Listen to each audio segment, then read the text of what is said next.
सभी प्यारे भाई बहनों को जय मसीह की। प्रभु यीशु मसीह का वचन कहता है, मत्ती 9:20 में लिखा है, और देखो, एक स्त्री ने जिसके 12 वर्ष से लहू बहता था, उसके पीछे से आकर उसके वस्त्र के आंचल को छू लिया। जब प्रभु यीशु मसीह चलते हुए भीड़ में जा रहे थे, तो उस समय एक स्त्री थी जो रोगी थी, और उसने सुन रखा था कि यीशु मसीह चंगा करने वाले परमेश्वर हैं, लेकिन वो अपने शर्म के कारण से उनसे कुछ भी बात ना कह सकी, ना उसे साहस हुआ कि परमेश्वर से अपनी बातों को कह सके, यीशु मसीह से अपनी बात को कह सके, क्योंकि उसको लहू बहने का रोग था। इसी के मारे उसने यीशु मसीह से कोई भी बात नहीं कही। उसके पीछे से आकर उसके वस्त्र के आंचल को छू लिया, और उसने यीशु मसीह के वस्त्र को पीछे से आकर उनके आंचल को छू लिया। यीशु मसीह ने उसके तरफ देखा, मुड़ा और देखा और कहा कि किसने मेरे आंचल को किसने छुआ, क्योंकि मुझे लगता है कि मेरे अंदर से सामर्थ निकली है। तो वो औरत जो थी वो डरती कांपती हुई, थरथराती हुई उसके पास आई, यीशु मसीह के पास आई और हाथ जोड़ के विनती करते हुए कहा कि प्रभु, मैं ही हूँ जिसने आपके वस्त्र आंचल को छुआ है। क्योंकि वह अपने मन में कहती थी कि यदि मैं उसके वस्त्र ही को छू लूँगी तो चंगी हो जाऊँगी। और वो स्त्री जिसने कुछ भी नहीं बोला था यीशु मसीह से, कोई प्रार्थना नहीं, कोई विनती नहीं, कोई बात नहीं की थी, उसने सिर्फ यीशु मसीह के वस्त्र को छू लिया था पीछे से आकर के।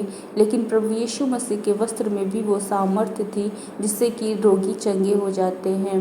और वो स्त्री मन में सोचती थी कि शायद मैं यीशु मसीह को छू भी लूँगी, क्योंकि ये है कि औरत अगर इस तरीके से किसी भी परमेश्वर को छूती है तो उसकी समझ में ये आता है कि परमेश्वर हो सकते हैं, प्रभु हो सकते हैं कि मुझसे नाराज़ हो जाए। तो इसलिए इसी डर के मारे उस स्त्री ने कुछ भी नहीं कहा, सिर्फ आंचल को ही छुआ। लेकिन प्रभु यीशु मसीह के अंदर इतनी सामर्थ्य थी, इतनी शक्ति थी कि उनके आंचल में भी, उनके कपड़े के छोर को भी छूने से वो स्त्री जिसको 12 वर्ष से लहू बहने का रोग था, वो चंगी हो गई थी।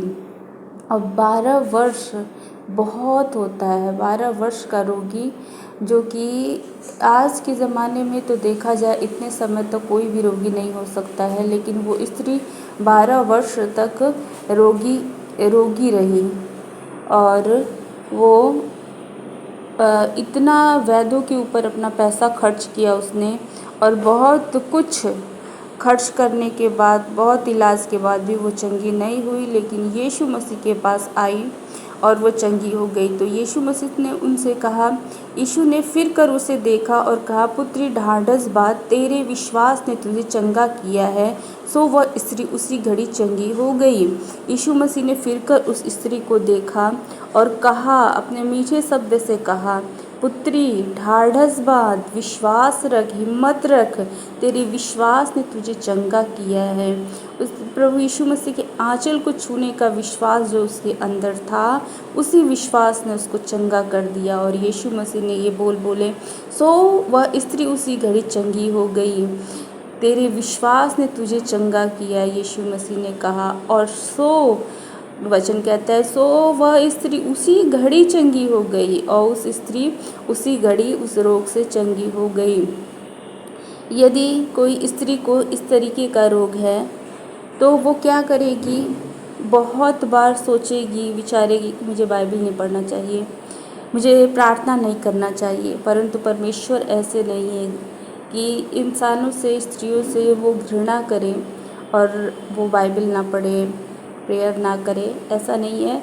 आप प्रेयर भी कर सकते हैं, वचन भी पढ़ सकते हैं, और चर्च भी जा सकते हैं, और प्रभु से प्रार्थना भी कर सकते हैं, क्योंकि मनुष्य के शरीर को यीशु मसीह ने ही बनाया है, और वो किसी स्त्री या पुरुष से घृणा नहीं करते। वो उनके रोगों को जानते हैं और चंगा करने में सामर्थ्य परमेश्वर हैं। इसलिए आप विश्वास करके, चाहे जैसी भी बीमारी आपके भीतर क्यों न पनप रही हो, आप यीशु मसीह से प्रार्थना करें, आपको वो चंगाई पूरी रीति से देंगे। उन्होंने उस समय एक ऐसी स्त्री को चंगा किया जो कि 12 वर्ष से बीमार थी। तो आप क्यों नहीं चंगे हो सकते? आप भी विश्वास रखिए। प्रभु इस वचन के द्वारा आपको बहुत आशीष बरकत दे, आपको विश्वास में बढ़ाए, आपको आशीष दे। God bless you. आमीन।